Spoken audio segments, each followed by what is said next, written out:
So let's do a recap. What did we talk about in this episode? So I first shared a little bit about how I met Sneha. And Mm-hmm. Sneha, you shared about your background and why you're passionate about languages. What else? And we talked about how I got into the program, the Yeah. NCCU and the Huaya Scholarship. Mm, And we talked a little bit about, I guess, what happened in the course, like yeah. how did the course work. Yeah. And we also talked about for me, it was very emotional. So some emotional experiences. Yes. Yes. The cultural experiences and how it led you to where you are right now and the next moves. Yes. Yeah.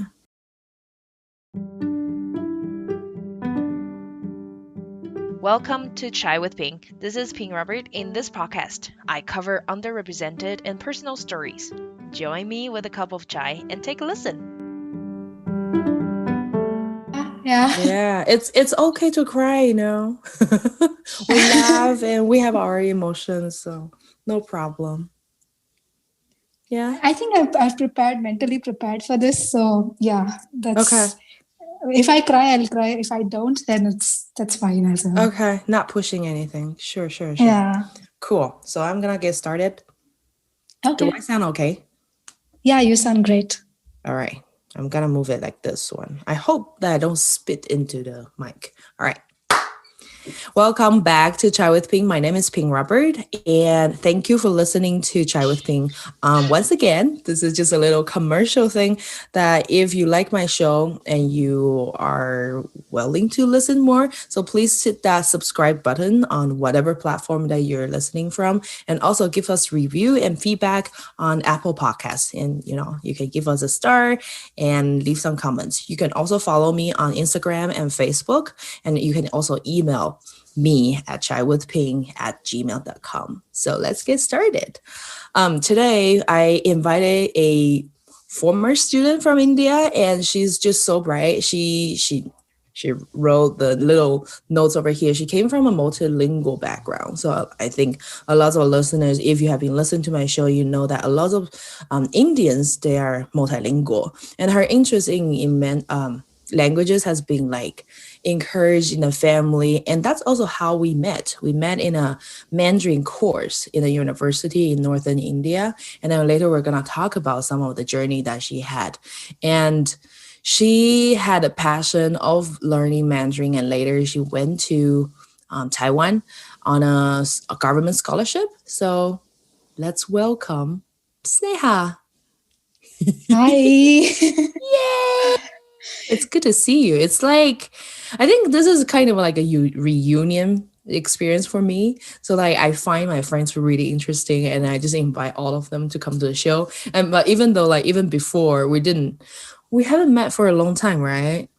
Yeah, it's been a long time. I think the last time I saw you was at your wedding. I know, 2016. And by the end of this month, it's gonna be the 5th year of my Oh yes, anniversary. oh yes, okay. It's your Yeah. anniversary month. Happy It's quite anniversary. amazing. I know. And then, Sneha, you gave us a clock. Do you remember? Yeah. It has Yeah, I traveled remember 3 that. countries with us. It's still on the wall in our dining room, and a lot of people kind of just comment on that. Yeah, I'm gonna make Sneha cry. I'm It's so just lovely. touched. So the listeners don't know. I'm just gonna describe. I'm gonna try. So the clock Mhm. is like a square, rectangular clock, and then there are spices glued in there. So it's almost like a spice clock.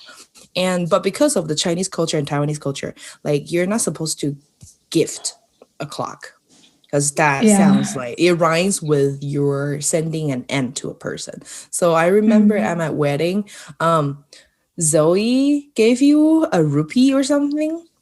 No, gave Yeah. me a rupee. So when you give me the gift, I have to give you a rupee to kind of break Mhm. that myth thing. I'm Yeah. never superstitious on that, but since people kind of go with it, I just went with it. Actually, in the Indian culture, clocks signify that, see, time is there is no end to time, right? So when they give a gift like a clock or a watch, it means your journey is timeless. It is invaluable. It is forever, and it is, yeah, it's like that. So that is And the that's your meaning of, wow, that's awesome. That's your wish on our marriage. Oh, yes, yes, hey, I and your like this meaning happiness. Yeah. more. Yeah. Wow, awesome. Cool, cool. And so before we start, like Sneha right now is studying her master's in econometrics. It's such a hard word for me to pronounce. But I think we will talk about this later in the interview, but I just want to ask you, do you want to share a little bit about your background and what you're passionate about? Okay. What I'm passionate about, that's always been there, is languages. Okay. My mother is Hyderabadi, so she speaks Telugu, Urdu, Hindi, and Marathi because we are Marathi. And my father, he is mixed basically. He's Kannadiga and Marathi mixed. So he can speak Kannada, Marathi, and Tamil as well. So both of them got married, and I have listened to multiple languages ever since I was a baby. So my grandmother would be at one corner of the house speaking in Kannada, and my another grandmother, if she comes down to our place, she'll be speaking in Marathi. And my dad will converse in both Marathi and Kannada. So I've always listened to multiple languages at a given point. So, and also my mother used to say that if you learn a language, you don't generally view one particular language as that is the most beautiful language.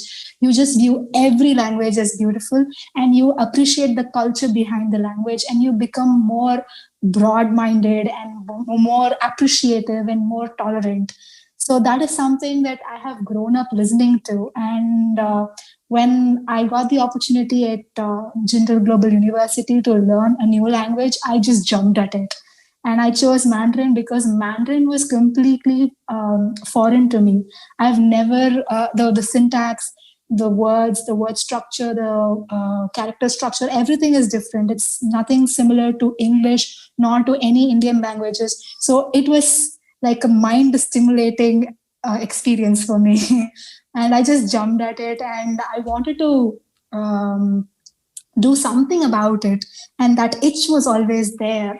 And the first time I applied to the scholarship, I'm honest, I didn't get it, and I was so disappointed because I didn't get to go to Taiwan to learn it, learn Mandarin. But as time passed by, after 2 years, I reapplied and I got it, and I went. I didn't care about my job, or I didn't care about anything else at that point of time. I just needed to go to Taiwan. It was there on my mind, and it was like an itch, that I need to do this. I have to do this. That kind of a thing. Yeah. So that pushed me forward to reapply. Even though I didn't get it the first time, I applied for a 1-year scholarship. Thankfully, I got it, and I was so happy. Where were you when you applied for? I know you're from Chennai. Yeah. Yeah. So okay. And what did you do before you go to Taiwan for Actually, work?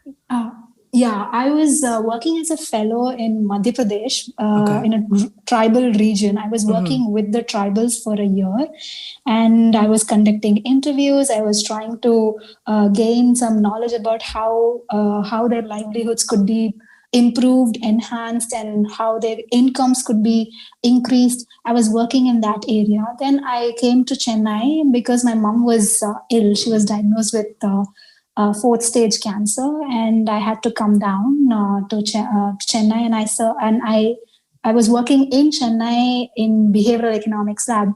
So at that time as well, I was somehow translating with languages. I had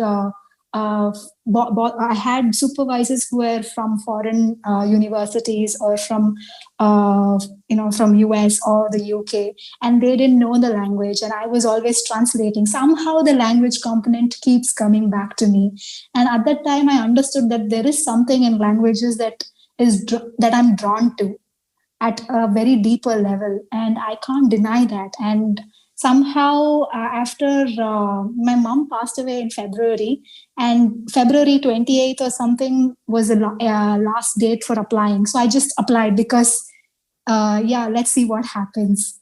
And in June, I didn't get any call back till June. I didn't even think I would get it, because usually what the process is, you go to an interview, attend an interview, and then they let you know whether you got it or you're not in. So I didn't get any call back for an interview, and I was thinking, okay, this is it. I'm not going to get it. But somehow they called me over the phone and said that, we are just checking your application. And I still didn't, it didn't still strike me that it was an interview. I was just giving answers because they were asking me questions. I thought it was some, checkup thing that they do, preliminary checkup thing before they actually call for the interview. And I was just giving answers. And then in the end, the interviewer said, we'll get back to you. I was like, okay, fine. Maybe they want to get back to me regarding the date. And then my friend saw that I had gotten through. She saw the list. My friend Maitri, she saw the list and she messaged me saying, "You got it, dude. You got it." Congratulations. Yeah. But before that, I'm sorry to hear that your mom passed away. I think I knew that was going on, but sorry for your loss.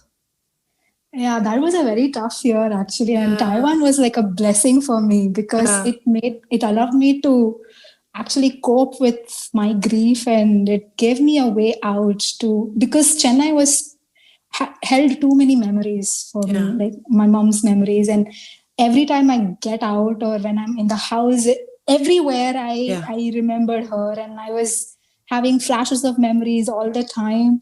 I just couldn't handle it. And Taiwan was I think it came at the most opportune, propitious moment of my life. I don't know what I would have done if I hadn't gotten Taiwan scholarship and gone to Taiwan. I think I'm actually extremely grateful that I was given that opportunity. And I cannot even begin to express how helpful it was. It was in many ways, on many levels. It was something that I needed, and even though I didn't know it at that time, it was I needed that. Yeah. Wow. Over the years, I taught in India for 3 years. Over the years, there were probably 5 to 6 students who applied to be in Taiwan. And so just for the listeners, if you're looking for a scholarship to study Mandarin or just to study any higher education in Taiwan, January to February is the time to apply, and then they'll get back to you in, I don't know, April to June. So one scholarship is called Taiwan Scholarship. That's for like graduate degrees, and for Mandarin learning only. So that's what Sneha applied. It's called Huaya Scholarship. I will link the links in the episode notes for the listener who are interested to take a look. I think by this time the episode comes out, it should be around the time for application. Well, right now it's already on, I guess. And it's a worldwide time frame. So every country, so the embassies in every country, they will apply, they will accept applicants, and then they'll do their own interviews. And I think each country or each region, depending on the population and maybe the connection and all that, they have some quota. And I think, so Sneha, you went in the following fall to Taiwan, right? Yeah. What year was that? It was in 2017, September. Yeah. Wow. I even remember the date. When we came here. Yeah. We kind of each other. Oh, and also a shout out for Matri. Matri is also she was your classmate, and then I guess we just kind of stay connected. And she went in what, 2016, 15? Yeah, I think she got in 2015, and she went in 2016 January, February types. She got the 6-month scholarship. And she went for that. And she stayed there. She stayed in Taiwan for over a year. Yeah. She got another scholarship, I think, from NCCU to stay for another extended time. I should probably find her. I still haven't found her. She's really hard to find. I want to ask her about the experience. So, Sneha, you said that it was a great time for you to grieve and to get healing. So, what exactly you did in 2017 in Taiwan? So much memory, right? So many. Because when I entered Taiwan, right, I was not in a really great frame of mind, and I used to plus. Going into a country where I didn't even speak the language properly, I was not even having basic. No, I think you're too modest. You're the best from your section. That's just a class of 8 or 10, right? So yeah. Well, still, come on. We run a center, we know. Oh, wait. We need to just advertise a little bit. So I used to work, and Zoe, my colleague, we met Sneha in Taiwan Education Center in India. So this is a government project, and they have centers around India, and then they have contracts to those connecting universities. So if you're around the area of, they have collaboration. So the students on that campus can take classes. Is there anything I should add? I guess that's it, right? In the center, we offer Mandarin classes, cultural events. Can you hear me? Can you hear me? Can you hear me? Now I can hear you. Oh, yes. Great. Awesome. I'm not going to cut that part out. Okay. Where did you hear me? You were saying about Taiwan Education Center. You were going into the next bit. That's right. You were saying, Yeah. So Taiwan Education Center in India are in university campuses, and they offer Mandarin classes, cultural events with native speakers. And yeah, I think that's about all. All right, Sneha, take it away. So Taiwan for me was, I think, a healing experience for me, because when I entered the country, I had very little knowledge about how to converse. And I still remember the day that I landed. I hailed a taxi, and every taxi driver wants to know where you're supposed to go. So I tried talking in Mandarin, and I failed miserably because the driver wasn't able to understand me. So I had to resort to Google Translate. Oh, and how did that go?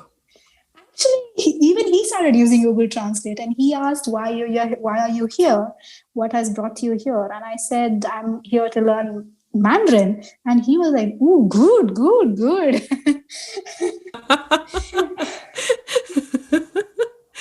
Wow. So you landed in Taoyuan Airport and you took a cab to Taipei?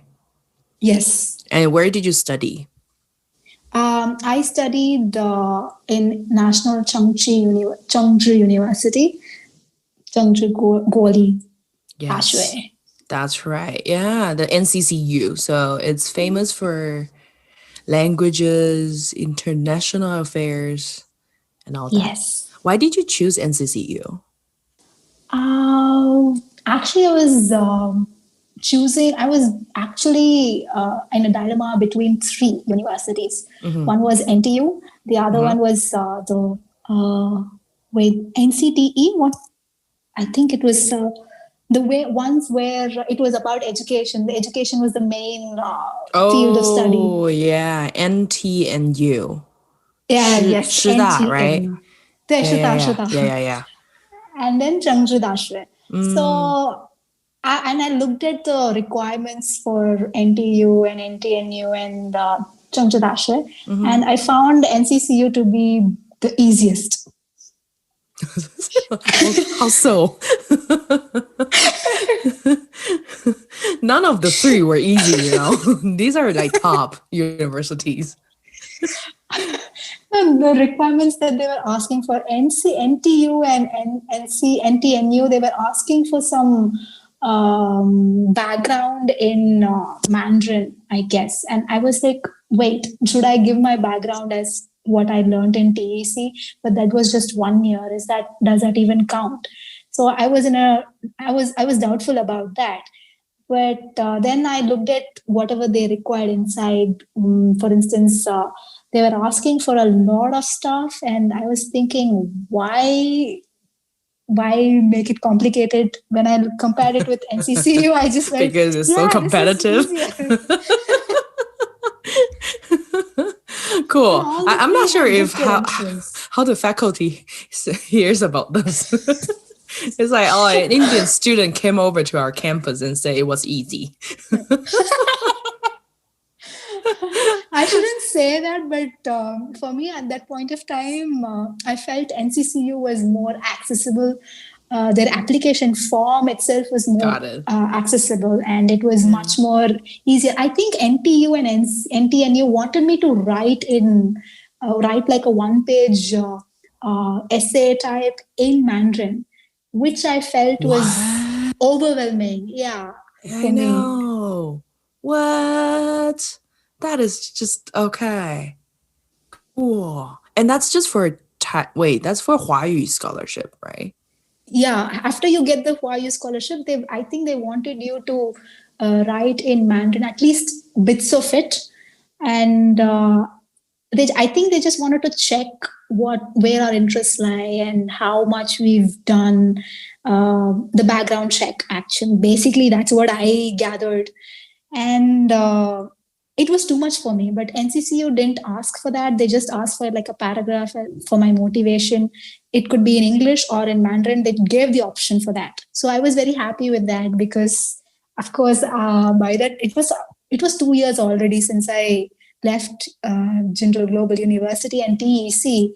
So my basic Mandarin itself was a bit rusty, and I didn't have the confidence to write an essay like that. So now I can. That is a different. Shower can. I can. Cool. Yeah. Wait, so let me just get it straight. You have to go through the application process with the embassy, and that's a separate thing. So they will say that you got the Huaya Scholarship, but then you need to find your spot or apply in the institute which you're gonna go to study, and then you apply for the Mandarin or Chinese language center, right? Exactly. Okay, got it. Cool. And then, so how long does it take for you? Is it the same process or same timeline? Actually, actually, the application process to NCC was very quick. They said they got back to me within a week or two and said we are enrolled in our center, conditional upon Huayu. Oh, So yeah, I applied for Huayu and NCCU at the same time by 20th February or 1st March. I just applied. okay. And by second week of March, I got a very quick reply from NCCU saying you're accepted and your application is accepted and you're enrolled. And please let us know the status of your application to Huayu. And also let us, once you get the Huaya Scholarship, please send that award to us. And so that we can give you further details. So I was already accepted in NCCU before I got Huaya. Got it. Okay. Yeah, and that's why it's like even without scholarship, you can study in those language centers. But you just very fortunate. I'm happy for you that you got it. And so, what was the schedule for you when you were doing a full-time Mandarin learning? Oh, it was pretty intense because it was like a course. For instance, in the mornings, we were having classes from 8 to 11, 3-hour class.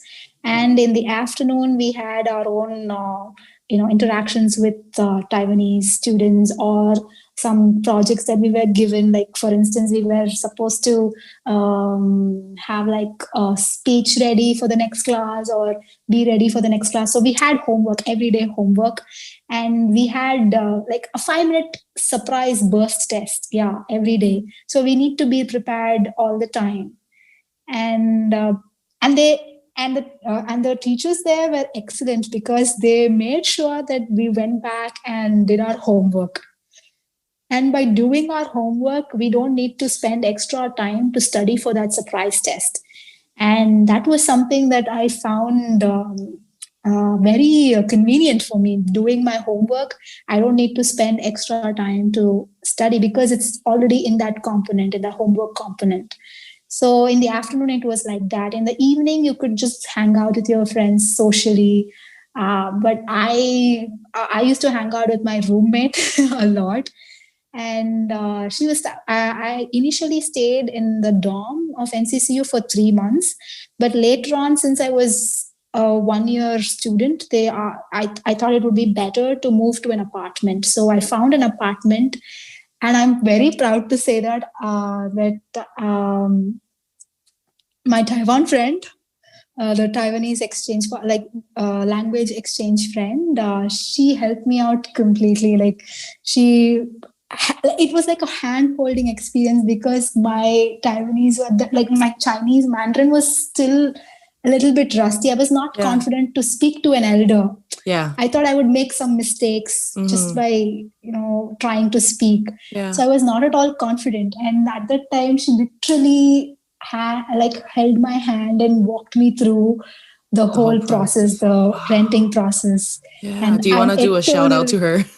Yeah. She recently got married, actually. Yay. So, do you want to say hi and send this episode to her? Oh, sure. What's her name? Her name is Tsuing, and her English name is Sylvia. So she just recently got married, and I couldn't go. She had invited me. I had already told her that I would come for her marriage when she did, because I wanted to know what a Taiwanese marriage entails. Like, what does it have? What components? What is the cultural reason for certain rituals that they do? I wanted to know that. And I had asked her when we were meeting in Taiwan, like the first few meetings I told her I'm very much interested in what happens. She walked me through the entire process. And I said to her, see, I need a visual representation. I need to know, to the remember. Cultural experience, Exactly. And so she then invited me, you can come to my marriage. I will definitely invite you. So she invited me last year in the beginning of 2020. But then COVID happened, and all the airports were under lockdown, and India literally didn't have any plane going to Taiwan. And that's right. Yeah. I felt bad. Did they do a live streaming online? I don't think so, because she said it was very intimate, and it was something. So she told me she'll send some clips, and private videos and clips, and she's told me she'll send me some photos when they come out. So I'm waiting. Yeah. I hope you get to join another Taiwanese wedding. It's fun. Every family is a little bit different. Yeah. I looked at her. I was seeing her photograph, like on Insta. She had updated some photos that she had taken of her gown. Oh my God, she was so gorgeous. And I thought, I've seen you as a bride, and after that, I'm seeing her in that white gown. Yeah. And I thought, oh my God, I should have been there to see it. Why? Yeah. Wow. Okay. Well, you will. I'm pretty sure life is still long. COVID will disappear in some time, hopefully. Yes, fingers crossed. I know. I think it's a lot of the places is the same. We're experiencing no travels, no socializing events and all that. So it's it is how it is, but we're gonna get through this. So then, Sneha, you said that every day you're gonna study, but I'm interested. Are all the students that studious, like hardworking? Okay. Maybe I should be very careful. And okay, maybe okay. Not Not all all, of huh? them, because I think not all. Because okay, let me be honest. The whole, like for instance, let's say I'm in a particular level, right? Let's say I'm in B1, which is the basic, right? There'll be different batches. Mm-hmm. So it's based on your performance. Yeah. You're put in a good batch. So I was always with a batch which was, driven and ambitious and always focused on getting to become better at speaking, at writing, and reading. So that kind of drove me to be good as well. It was healthy competition in that sense. But I think there were other students in different batches who took it lightly as well, because for them it was more about the cultural experience, not about the language learning as such. So I don't know. I haven't been with them in their classes, but Yeah, if you were, then you'll be with them. So yeah, that's true. That's true. Every different students are. Okay. So they put you into different batches, and then you can yeah, advance to different levels. yes. Yeah. Are there like level tests? Like when you need to get into the next level, you have to take another test? Yes, yeah. You have two tests. One is the midterms, and one is the other one is the end term. So midterms you need to Oh, do really well, yeah. and because they constitute certain percentage of marks in your end terms as well. So, and end terms you definitely have to do well because that is the criteria for For NCCU advancement. scholarship. Yeah, and Oh, also the okay. scholarship. Got it. Cool. So how long do they usually give the scholarship for? It's actually term by term. So if you don't do, and they also see your attendance. That is also the Mm-hmm. third criteria for the scholarship is the attendance. You need to have at least, I think, uh, if you have 15 classes, you can only take 3 classes off or 2 classes off. Yeah. Yeah. Like 15 out of 15 classes in the sense, 15 weeks. Yeah. Let me just remember. Wait. Just Uh, three sessions, yeah, right? yeah, Yeah. 3 sessions you can Very take off. The minimum. rest you can't take Yeah. off. And Wow. Strict. yeah, pretty strict. And Yeah. I actually lost out because of in one session, in one term, I had medical issues and I took off more than 3 days. I took off 4 days because I was sick, and because of that, I was not given the scholarship for the, like, they look at the last 2 terms attendance. So because I had low attendance in the let's say in the third term, and the fourth term I had full attendance. In the fifth term, I couldn't get the scholarship because I lacked attendance in the third term. In the third term, Oh no. so they And look at the yeah. attendance pretty strictly, and that is an indicator for them that yeah, this student is interested and is industrious and driven to learn the language. Yeah. So yeah. Wow. Okay. We're gonna shift gear a little bit. We talked about your language learning, and I want to ask you like what inspires you the most in Taiwan, or what is most memorable for you? Okay, the most memorable. Okay, this is. I think this would be a little bit funny because in my head it is funny. Sure. Let's hear it. Okay, I told you that I was sick, right, for 4 days. I had taken off for 4 days. Before that, I was sick for a long time, but despite that, I was going to classes. And it came to a point where my fever was not dropping down, the temperature was not dropping. So I went to the hospital, and my God, I have to talk about Taiwan's healthcare at a later point in the podcast.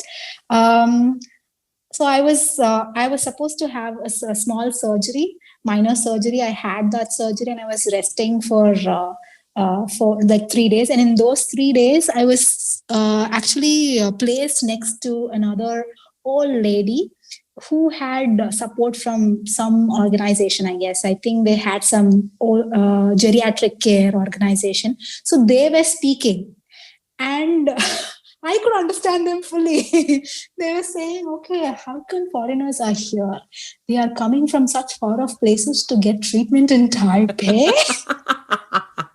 It's like, excuse me, ma'am, I can understand you. And No, I did you didn't do respond? that. No, they were talking amongst each other, Okay. and I was able to listen to them because they're just right next to me. Yeah. And they were saying, she looks like Inni, I think Indonesian. I Yes. was like, how is this even possible? I am Indian. How did they mistake this? And I was like, okay, fine. I'm not going to correct them because it'll amount to eavesdropping. Yeah. And then they were like, yeah, it's our Taiwan health system is really good. It attracts so many foreigners to come and get treatment. And I don't know if she knows what we are talking about. I was like thinking, I exactly understand what you're talking about. And you never talked to her? No, I didn't. I was just enjoying the whole eavesdropping. I wanted to know more. That is so funny. I mean, yeah, we need to be careful because nowadays more and more international students speak Mandarin pretty well, I have to say. So what did you say about the healthcare? Oh yeah, I think the system, right? I think it's one of the best systems. When I entered the airport, I saw this infectious disease control quarantine area, and I wondered, why do you need a quarantine area? I didn't understand then that Taiwan was affected by SARS very badly. It was only after interacting with some public health officials that I understood, oh, yes, there is something called SARS when I was studying in 6th, 7th standard and 6th, 7th grade. And the whole system is so dynamic. It is so robust. It is able to respond. It's ready. It's like response ready always at all times. They have that quarantine thing, and then the whole system was, I felt very ready to attack. Like if something like COVID happened, I think the most important take back that I took from Taiwan's health system was that it is prepared. That level of preparedness is very high. And I felt that with the disaster management as well, with respect to how like 1 week into my program, into my term, we were called for a fire drill. And in that fire drill, we were given training for first aid. We were given training for how to deal with fires, like what do you do? Then we were given training for earthquake. What do you do during an earthquake? And there were other important aspects that they had included in it. And I was very much I was so thankful to that, because I had always wanted to learn first aid. And I was here learning in Taiwan. So the disaster preparedness, the preparedness for the disaster management, and the health crisis preparedness, oh my God, that is like top level. And I was in the hospital, right? So the way the doctors approached, the way, even though like I was sick to the point where there was some, the tomb sweeping ceremony, right? The tomb sweeping, I wouldn't call it a festival. It's more somber than a festival. Yeah. Qingming. So, yeah. So I was sick at that point of time, and all my friends, they had already planned for their holiday. It was like a 4-day holiday or some holiday. Like, yeah, they had gone for that. And even my roommates, they had gone back home. So I was alone. And there was an international office where that official literally took care of everything for me. And I was literally in tears because I had no family. I had no friends by my side. Everybody was, enjoying, and I was supposed to be enjoying with them. Yeah. But I wasn't able to. So for me, that person, I will never forget the face of that person. Yeah. In my life forever, because she was there as a person who actually, when you have surgery, you're supposed to give you're supposed to have somebody to sign off, right? So she was the one who was signing off for me.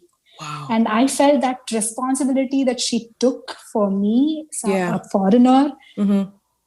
Oh my God, I can't even, I don't even know how to thank her. I think whatever I say would fall short of what my feelings for my Yeah. gratitude for her, because that at that moment, if she was not there, I don't know what would have happened. And the Yeah. doctor was very like, yeah, this is the problem and this is how we are going to deal.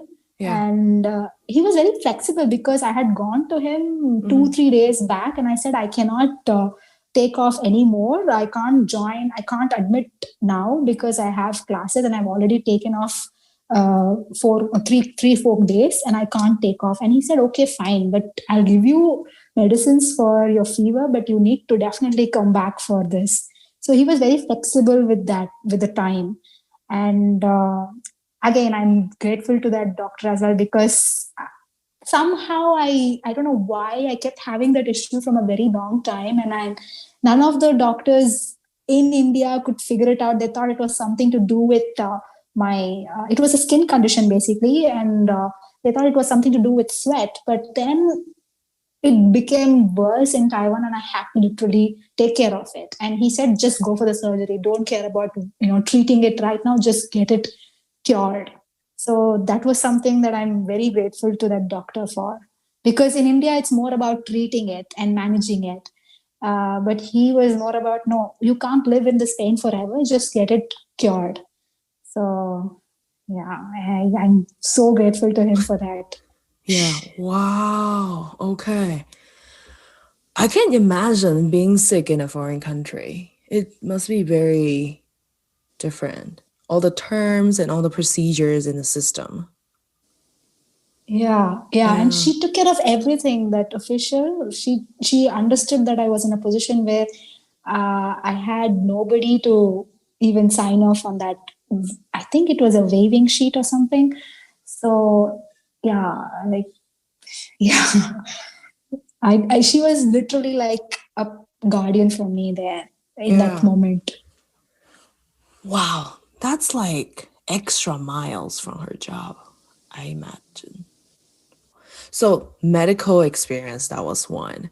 Is there any other thing that you want to share with us? Oh yeah, my landlord. Sure.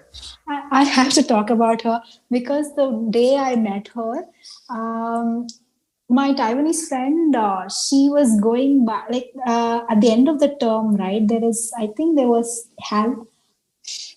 yeah, I think there was this festival there that happens in October, I guess. October, November. I don't know. Okay, it was at that time that I met my Is it 中秋节 landlord. or is it double 10th 双十节 the national birthday? Huh. I think one of the two. I don't exactly remember. It was in October.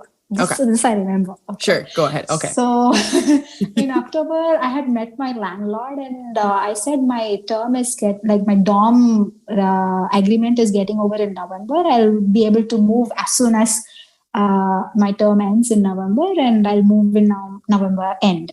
And she was like, "Yeah, fine." And she didn't ask me for a month's rent, extra rent, because usually what happens is you are supposed to pay the rent even though you've not moved in. But she didn't ask me for that. That is number one thing for me. Second thing, that was the first day she met me and she offered to help me to move because my Taiwanese friend doesn't have a car and she was going back home. She lives in Miaoli? No, that was my roommate. Yeah. Taichung. Yeah, she was living in Taichung. Okay. So she had to go back to her house and she couldn't be there. So my landlord, she offered to like literally move all my stuff from my dorm to my apartment. Oh, that's so sweet of her. Yeah. And she told me that I have daughters, I have sons, and I would, even if they're going outside like how you are here, I would definitely want someone to help them. And I'm here, and you are like my daughter, so I'll help you out. I was like, oh my God. I was literally in tears. I had tears in my eyes when I saw, when my Taiwanese friend translated that to me. And I was like, oh my God. It was, I think that was the first time I cried out of gratitude. Oh, wow. Yeah. First of all, thank her.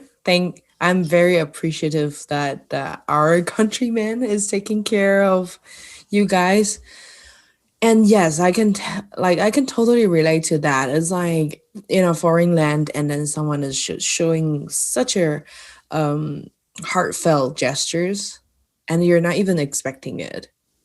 Yeah, that was like Yeah, I didn't even it didn't even enter in my head that she could do that. Somebody could do that for me, and yeah, I was all ready to move out on my own. I was thinking of ways to move out on my own, how to do yeah. it, how I should go out about it, go on about it. But then she offered like, yeah, I can drive you, I can get my husband and help you out. And I was like, oh my God, oh my God. Oh, Even now, I feel emotional whenever I think about that moment because yeah.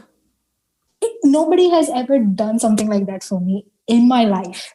Someone who is unknown to me, someone who I just met for the first time, nobody. And that is when I realized that it is not just courtesy or courteousness that Taiwan is known for. It is also being helpful, just the good nature of the people. And nobody talks about that. They are extremely helpful and good natured, and it comes from within the the the generosity, right? It comes from within, and they understand the situation the other person is in, and they just offer the help without even needing the other person to ask for it. And that is something only an empath could do. And I feel Taiwanese people are the most empathetic people that I've met in my life till now.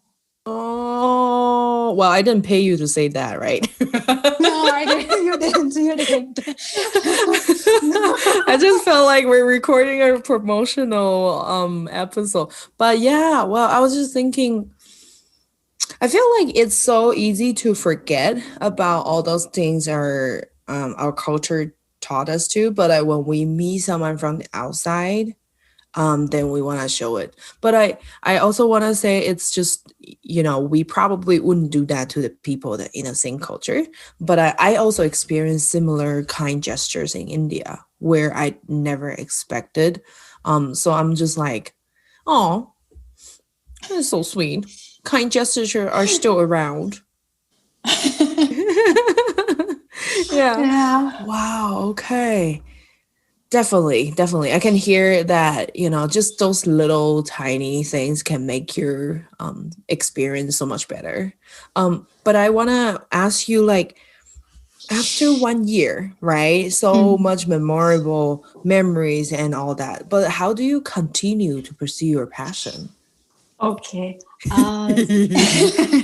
This is a good question. And the thing is, throughout my life, I have been somehow continuing that passion. So, right now, after a year and 3 months and coming back to India, the thing is, I'm more interested in, like, I talk to my Taiwanese friend, I keep that. That is something that I always do, at least once in 2 months or once in 3 months. I get in touch with her and I speak to her, try to practice. And she's so helpful. Even now she corrects me like, yeah, no, not this way, you have to speak this way, this is this is better to say. So she's always been that. And I also speak to Maitri, the other friend who went to Taiwan. We speak to each other in Mandarin because we don't want anybody else to listen into our conversation. Wow, that's so cool.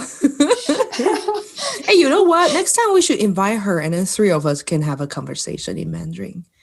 Oh yeah, she's really good. She's using it in her work, unlike Yeah. me. So she's gotten really good, and I sometimes feel, oh my god, okay, should I just do something like what she did? But should I do something that? Oh, sorry, I just got a call from my brother. Sorry. Oh, no problem. uh, Do you want to take that? no, I just declined it. I'll talk to Oh, him later. okay. Cool. And yeah, so that's what I'm interested in. So a lot of students probably have a transformation after they study abroad. And how did you decide on pursuing another master's? Because you already got one in international affairs, right? When we met. Exactly. Yeah. In Taiwan, I had decided to pursue my PhD in Singapore, and that was always there in my head because Singapore is like Singapore has four official languages. One is English, Mandarin, Malay, and Tamil, and I know three of them. So I wanted to settle in Singapore, and I wanted to apply to Singapore, and I was applying in the process of applying, and I heard that my father got into an accident. So at that time, it hit me that no, my parent who is living here back at home, he needs me right now. So I put that on hold. And the program that I was applying to was somehow related to economics, and I had to do an economics based course. So I decided, okay, let's just get it done because for applying to PhD in economics, they definitely want an economics background, and I had very few courses in my first masters. So I decided to do a second master's in economics, and I am applying for universities abroad for my PhD since December 2020. Oh, where did you apply for? I applied to first. I applied the okay. I'll just go by the order of application. Sure. US. Did you consider even Colorado? Please do. Okay. It's too late though. Yeah, I had actually applied to UCB, UC Berkeley, and MIT. I'm not that hopeful with MIT, but UCB, I have a slight chance. Let's see how that goes. And I applied to UK, and I applied to LSE and SOAS, South Study of Oriental and Asian African Studies. Yeah. There. And I Wow. applied in Paris, and I What? applied. Yeah. That's so cool. Yeah, and I'm also applying in NTU. So let's see how that goes. Cool. Did you apply for? Did you mention any university in Singapore? Oh yes, I found something in Singapore that didn't sit well with me. After Okay. that, Yeah. I found that in Singapore they still have that section 370 Yeah. 77, which is basically criminalizing uh, homosexuality. So Got I it. was not okay with it. I mean, human rights, I mean, rights of LGBTQIA plus is still human rights, Yeah. and I didn't want to be in a country which denied uh, some population of the country of their own country that those rights. Got So it.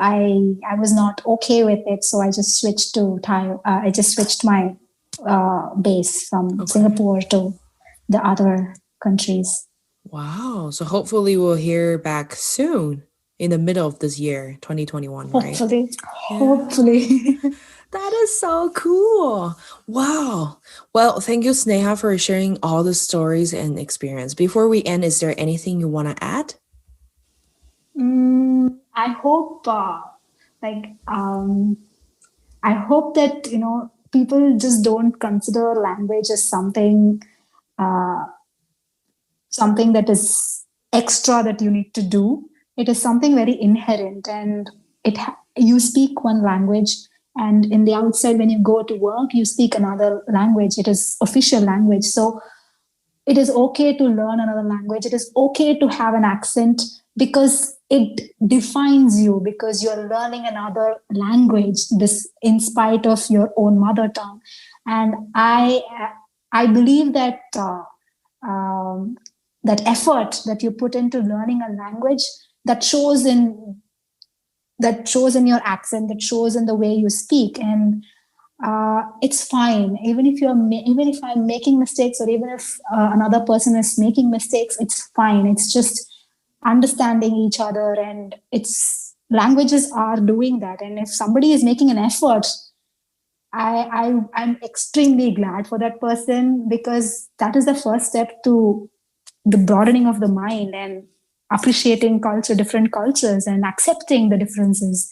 And that is something you realize only when you learn it, and when you put an effort into it, and it's okay to make mistakes. It's okay to learn, and it's okay to be proud of every language that you learned. So that's something that I would like to leave with, that thought that languages can make your mind work in different ways, and it can make it more, it can look at it from a different perspective. And so that perspective matters a lot, because it helps you be more accepting. And in this world where every difference is cancelled out, like when you have difference of opinion, it's cancelled out, and you're in the cancel culture basically. So accepting the differences is very, very important, and it translates to a lot of things, because when you accept differences, you're accepting so many differences, like not just opinions, you're accepting lifestyles, choices, somebody else's decisions, somebody else's priorities. And it helps in understanding that person, being more empathetic to another person. And we all need that in this world, in this at this stage, at least in the pandemic and in the future to come. So we need an empathetic world. Yeah, absolutely. Yeah. Thank you for encouraging all of us. I hope the listeners found it encouraging as well. And if the listeners are interested in reaching out to you, how can they find you? You can find me on Instagram. I can be reached out at Empress1304. That's right. So the links and all the names, the terms that we mentioned will be in the episode notes. So take a look at it and reach out to Sneha if you're interested. Thank you so much for coming to the show, Sneha. Thank you for inviting me. I'm happy that I did this. Yay!